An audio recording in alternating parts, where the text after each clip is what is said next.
What's up? We're back from Nationals, and we got Ryan Marino here. What's up, guys? Ryan Marino, top 8 of Nats with Water Townie. Super fun, exciting deck that definitely wasn't abysmal to play for 13 rounds. Played the deck because I didn't have reps with anything else, and the Water Ally decks were the easiest decks to pick up and had the highest ceiling if played correctly and built correctly. So kind of just or I guess not the highest ceiling, I should say. It had the lowest or the highest 4. So I didn't want to play something I wasn't well versed on, like a Serene Luxemzander or Erupting. I guess I've had a lot of reps on Erupting like in the past year, like early in DOA, but recently I haven't been playing as much. And then I top 8 Ontario with Merlin, and I think that deck's just really bad now. So ended up on Water Townie. Pretty happy with how I did, and excited to play in Worlds. All right, let's get into the profile. Alright, so material, I got this. Dude, what are you giving me? What is this spirit? I got this spirit, whatever this spirit is.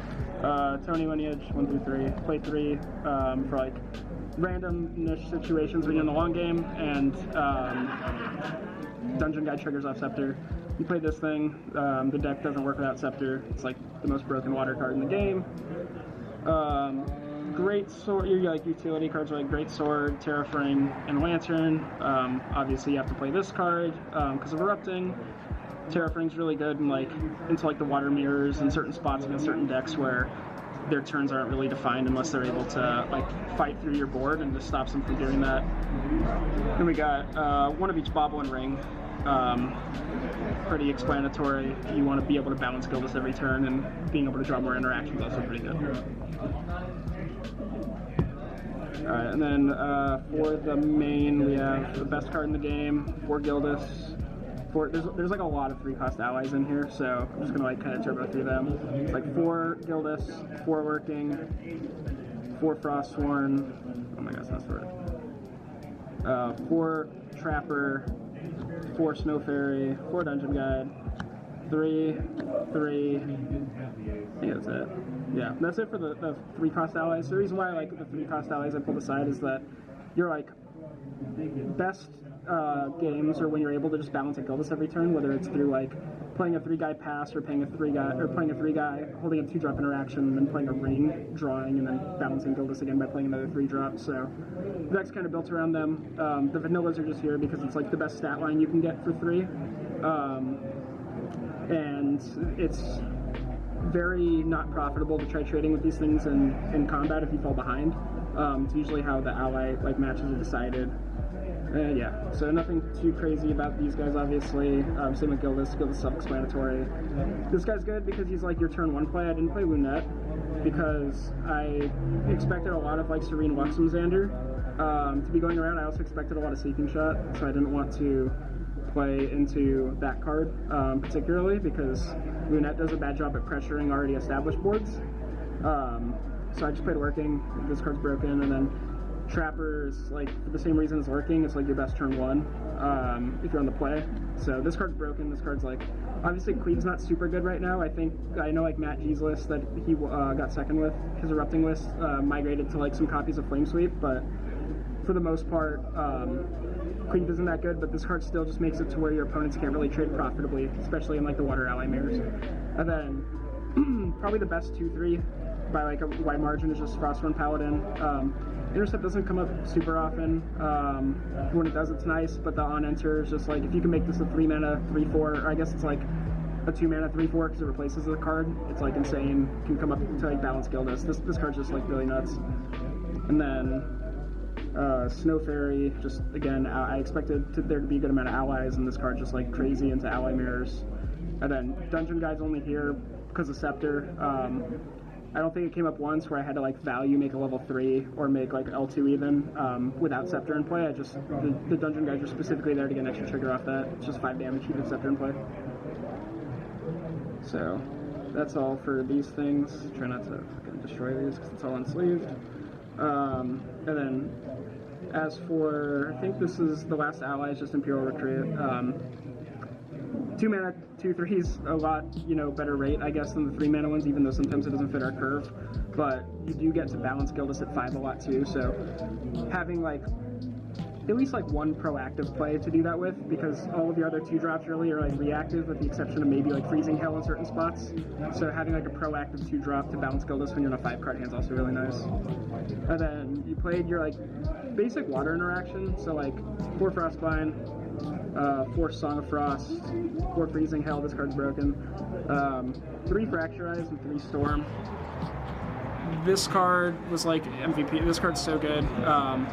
It's very, very good into like the mirrors, whether it's like icing a Gildas if need be, pushing splash damage onto like another ally to kill it when you're attacking it with like something like an Imperial Recruiter or Dungeon Guide, or even killing your opponent, resting their Lorraine if they're Lorraine, resting their Xander after they like go L2 and grab the whatever the Thieving Cut, I think it is, the one that you like prepare and draw a card. Really good into them. So this card's good. Song of Frost is like, I think there's a universe where I could have played 4 Storm of Thorns and 3 Song of Frost, or even 4 Fracturize, even though I'm not super high on this card. But Song of Frost is actually really, really quite nice into both a lot of the rogue decks. You know, there's things that are like Jimmy's playing his like goofy domain deck. Shout out to Jimmy. I'm really happy with how far he went with that deck. The deck is like a byproduct of him just like testing every card known to man and finding a list that works. But this card's just really good. Again, really good at making combat bad for my opponent. That's like the main thing with this deck with all the 2/3s for 3 is just like, if you can make combat bad for your opponent, make them stumble on combat for a turn, you could just regain so much tempo and win so easily. And then the Frostbites, I don't need to say anything about this card. This card's insane. Storm, I was over impressed with Storm of Thorns. This card does a few things that's really nice. It's quite good into cards like Innervate Fury that have to go quite wide to beat your board. It's also really good in again the ally mirrors. I'm gonna say that a lot, but I expected a lot of ally mirrors going into this event, so it's really good into those. I'm trying to think. There's not like Serene Luxem Xander could be okay against on like a big White Weaver's turn, but I'm gonna be honest. Like usually when you get to that end game where they're like flipping, you just lose. And then Fracturize, good in the mirror against Scepter, good against, or good to hit your Lantern with against Erupting, and then very niche otherwise, maybe some Lorraine Swords and stuff like that. And then we have 4 Heavy Swing. I wasn't super high on this card actually, but you need a way. So I had a conversation with Christian, the guy who won, played against him at both events now, and he mentioned that in like Serene Luxem Xander, or not Serene Luxem Xander, in the Water Xander aggro list that he won with, the reason why he played it is because they can provide enough burst damage to kill Serene Luxem Xander. And that's kind of like the reasoning for Heavy Swing in here, is that like you have to be able to like hit a breakpoint against those types of decks, because if you just have a turn where you stumble and they're level 3 and they have like a, you know, even like a 5-card influence, you can just like go so far behind and lose. So this is really just close the game out against that. It's also really good into like Fire Aggro Xander decks. Like there's a lot of decks where this is just like a third of their average life total, so if you can resolve it against them, it's good. And then like not even close, the best card possibly in the deck throughout the entire event was Deflecting Hedge. So I actually decided to put these in 2 days before the event, and it's really good. So the reason why this is good is like, the obvious reason is that Viridian Trinket's played by everybody, so it's like usually Viridian Trinket's used as a gotcha card, so like day 1 this card's obviously going to give you a lot more equity when your opponent doesn't know it's in your deck before open deck lists. But even when open deck lists hit, you get an added benefit of your opponent plays around this every turn, right? So if they do have you Viridian locked and you're holding up interaction, right, you can hold up a ring or a couple, you know, and a couple cards in hand or a card in hand, and they still have to worry about Deflecting Edge, because this card can just end the game on the spot if like they misstep combat, and then I can go to my turn and profitably trade their guys and hold up interaction following that. So this card's just like really good. Then like sometimes it prevents you from dying, but usually this thing's like targeting a dude or something, and yeah, this card is just absolutely insane. Okay, so now moving on to the sideboard. 4 Seekings. So like the idea for this was that into like the ally decks, you would just take out the Heavy Swings and bring in Seekings, because like pushing breakpoints is really hard, and then if you're against water, obviously Song of Frost, cards like that exist. And yeah, it was really good.